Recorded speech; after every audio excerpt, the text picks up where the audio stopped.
It is not always necessary to officially initiate it. जरूरी नहीं कि आप हर बार इनिशिएशन ही लो। यहां पर प्रभुपाद कहते हैं कि जो another point is, फिर दोबारा फिर कहते हैं, another point is that disciplic succession does not mean one has to be directly a disciple of a particular person.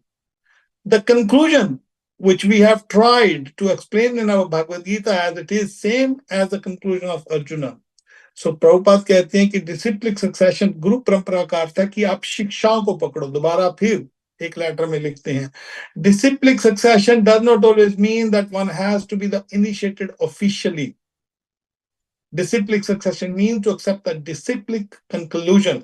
ये उन्होंने लेटर लिखी थी देश को 31 अक्टूबर 1969 में, कि जरूरी नहीं कि ऑफिशियली एक औपचारिक रूप से आप दीक्षा लो तो ही आप मेरे चेले हो, तो ही आप कनेक्ट हो गए गुरु परंपरा से।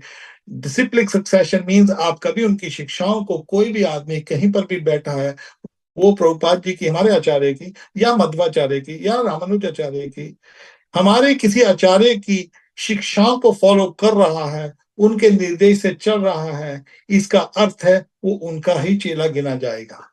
इसलिए जो हमारी गुरु परंपरा है उसके अंदर जितने भी हमारे जीव गोस्वामी हैं, उनके जो शिष्य हुए हैं, कृष्णदास कविराज गोस्वामी, कृष्णदास कविराज गोस्वामी 6 गोस्वामियों के चेले नहीं थे। वो नित्यानंद में, जो नित्यानंद जी उनको जो दीक्षा दी थी, वो जो दीक्षा है उनको उन्होंने सपने में दीक्षा दी थी। तो आप सोचे ऐसा भी हो जाता है? हाँ, होता है ना।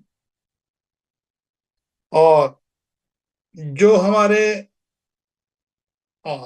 प्रभुपाद जी के गुरु श्रील भक्ति सिद्धांत सरस्वती ठाकुर महाराज, उन्होंने जो दीक्षा ली थी, संन्यास दीक्षा, वो अपने गुरु कृष्ण गोरक्षनाथ बाबा जी महाराज की फोटो से ली थी। उन्होंने अपने संन्यास डंडा फोटो के सामने, फोटो और गुरु में अंतर नहीं होता, मैं कई बार आपको बोलता हूं। जैसे एकलव्य ने द्रोणाचार्य से जो औपचारिक रूप से दीक्षा नहीं ली थी, मगर उनके वो चेले गिने गए। भक्तिदास सरस्वती ठाकुर महाराज ने कोई औपचारिक, गोरक्षनाथ बाबा जी महाराज ने उनको जो है अपना शरीर छोड़ने के बाद उन्होंने अपने गुरु के फोटो से उन्होंने वो जो संन्यास दीक्षा लिया था। और गोरक्षनाथ बाबा जी महाराज भक्तिविनोद ठाकुर के शिक्षा जो उनके जो गुरु थे, शिक्षा गुरु थे भक्तिविनोद ठाकुर।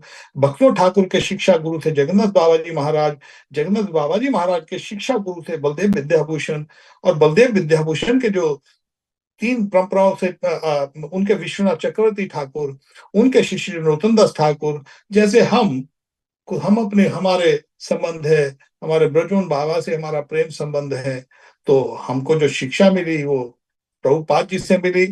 मगर हमारा जैसे हमारा प्रेम संबंध है ब्रजमोहन बाबा से अभी चल रहा है, उसी तरह ये जो हमारी गुरु परंपरा है, ये दीक्षा के ऊपर डिपेंड बिल्कुल नहीं है, ये केवल और केवल शिक्षा के ऊपर डिपेंड है।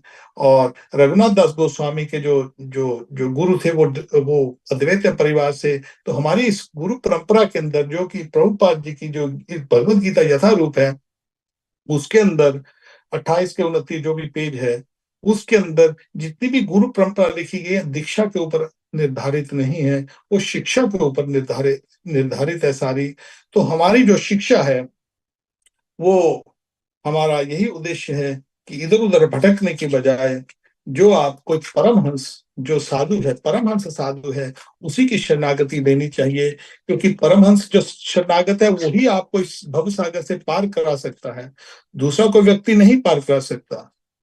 जैसे आपको कोई दूर से जैसे जो नासा वाले एक बड़ा सा दूरबीन बनाते हैं, आपको ऑब्जेक्ट देखना है बहुत दूर है, और उसके लिए आपको एक बहुत तगड़े लेंस की जरूरत पड़ती है। कभी वो लेंस आपका टूटा हुआ है, या वो लेंस खराब है, या लेंस गंदा है, फॉगी है, तो आप उस लेंस से कुछ दिखाई नहीं देगा। तो इसी तरह हम किसी सिद्ध महात्मा जो गुरु नहीं है, जो नाम सिद्ध नहीं है, श्रुत सिद्ध नहीं है, वस्तु सिद्ध नहीं है। उसके गुरु तो नाम बना लिया, मगर वो आपको भगवान दिखाई नहीं देंगे उसके माध्यम से, क्योंकि वो गुरु है ही नहीं।